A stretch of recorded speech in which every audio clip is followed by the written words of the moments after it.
décidera de la fonction, de la carrière des magistrats. Où est-ce qu'on les affecte, pourquoi, comment. Ça, je pense qu'un comité tout à fait autonome et indépendant devrait le faire. Il soumettrait son travail au président de la République qui ferait aussi du contrôle. Parce qu'aussi, il ne faut pas qu'on laisse les gens entre copains faire du copinage. Parce qu'au Sénégal aussi, on sait le faire. Ça aussi, il faut le dire. Donc, le président de la République aurait plus un rôle de ce que les Anglais appellent oversight, pas de contrôle, mais vérifier que tout est, disons, en ordre, conformément à la loi. Et à ce moment-là, il n'aurait plus possibilité, vous, magistrat, voilà, vous n'êtes pas, il n'est pas d'accord avec votre décision, ben, il ne pourra pas vous enlever de votre poste. Donc ça, je crois que c'est la réforme que tout le monde attend. Parce que ce qu'on a vu, c'est le président de la République qui a utilisé la justice à des fins politiques.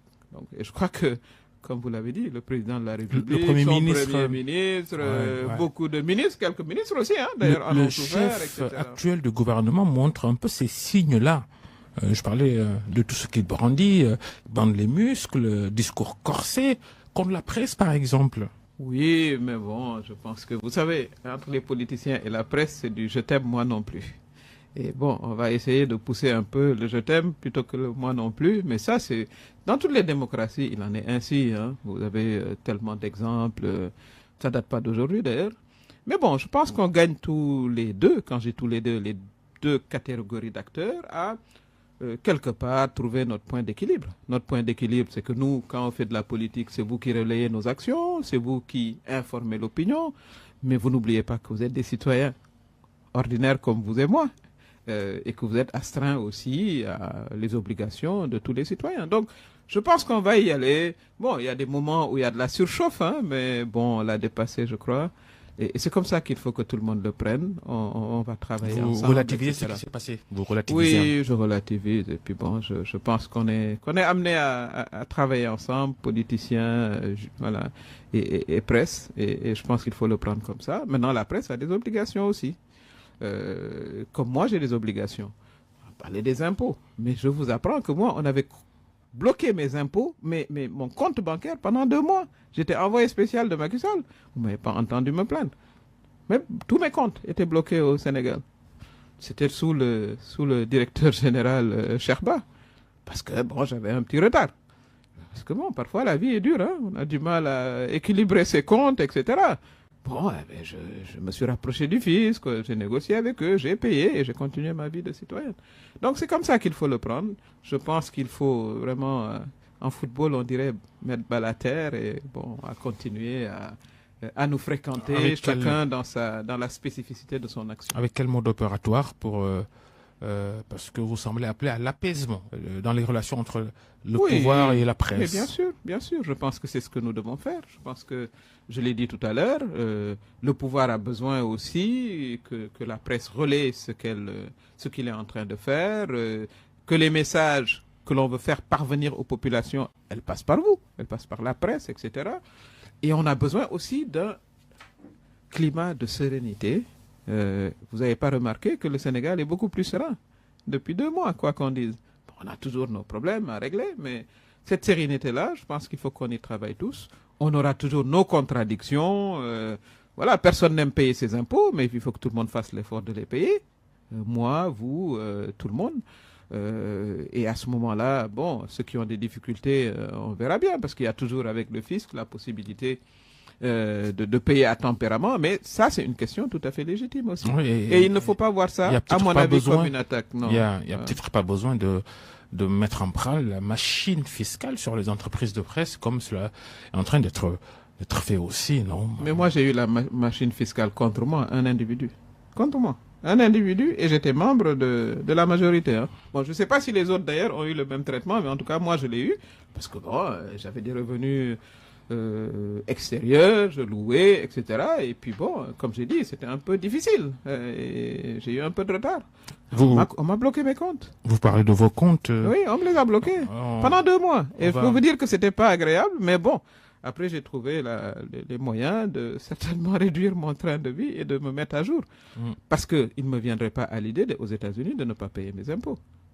peut avoir des retards aussi aux États-Unis, mais vous discutez avec le fisc et vous voyez ce que vous devez faire. Donc cette question-là ne doit pas être une question qui doit nous antagoniser. Je crois que c'est comme ça qu'il faut le voir.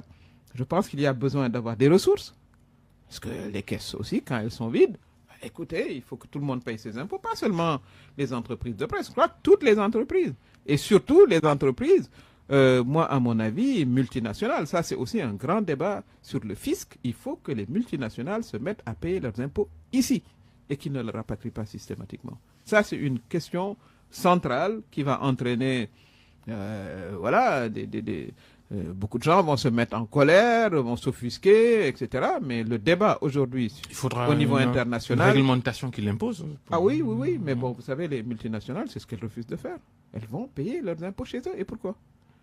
Ça, il faudrait revoir notre législation pour qu'ils payent l'essentiel de leurs impôts dans les pays où ils se font de la richesse.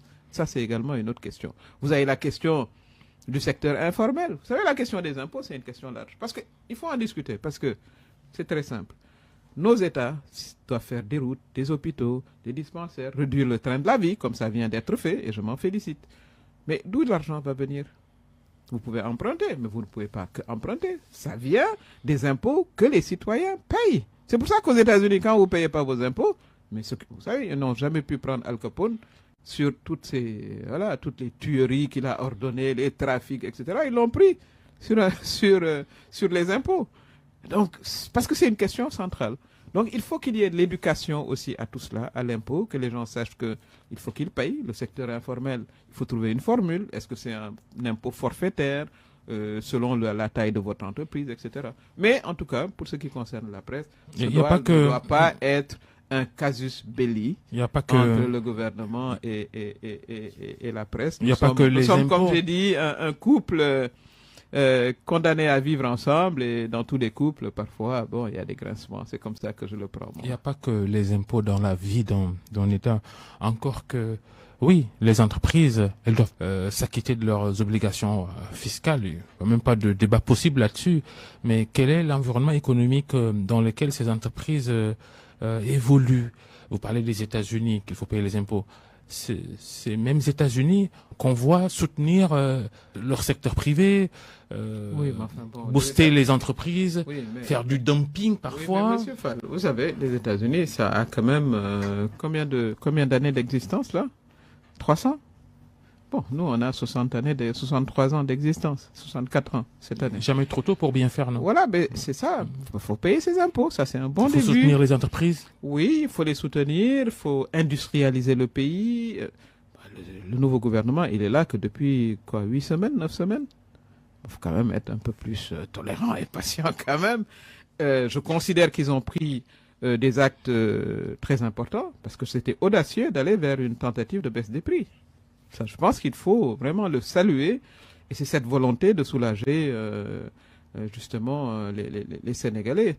Pas simple, c'est des discussions, c'est des ressources que l'État affecte justement pour réduire ce coût de la vie-là, la réforme dans la justice envisagée, la reconfiguration même de nos relations internationales, etc. Je pense que ça va dans le bon sens, et c'est pour ça qu'il y a besoin de ce climat d'apaisement, pour que le dialogue avec les partenaires se fasse et s'établisse, comme ça a été le cas avant-hier avec les opérateurs économiques.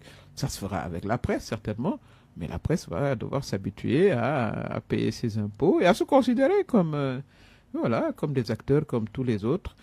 Évidemment, il y a du travail interne à faire à votre sein aussi, hein, parce que bon, vous le savez très bien, hein, tout le monde n'est pas journaliste, tout le monde, etc. Donc...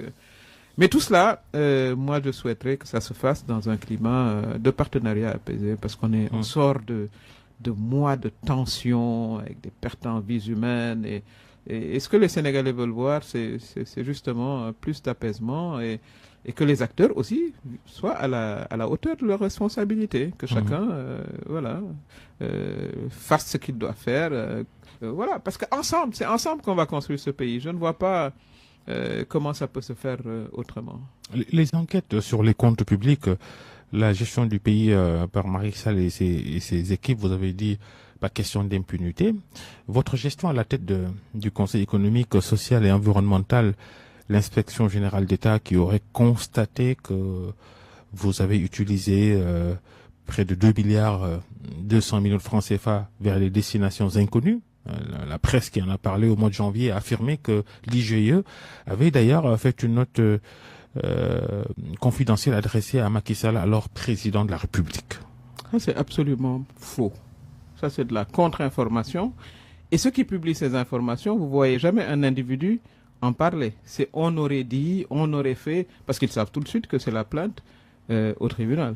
Vous pensez que je peux me balader avec 2 milliards comme ça et ensuite me retrouver en face de Macky Sall comme son opposant Farouche quand il voulait son 3e mandat, etc. Il a ramassé les gens dans la rue pour les mettre en prison. Mais il m'aurait pendu sur la place publique depuis longtemps. Ce n'est absolument pas vrai. Il n'a aucune, je dis bien aucune charge me concernant. Et s'il y en avait une seule, je ne serais pas là à vous parler tranquillement. Des détails absolument, parce qu'il y a aussi l'IGE qui est là, vous avez tout le monde qui est là. Ce n'est absolument pas exact. D'abord, c'était tout simplement... Vous savez, je suis venu, j'ai passé 17 mois au niveau du Conseil économique. Il y en a qui sont restés 6 ans. Mon successeur est resté beaucoup plus longtemps que moi, 17 mois. Mais on aurait pu les auditer. J'ai la gestion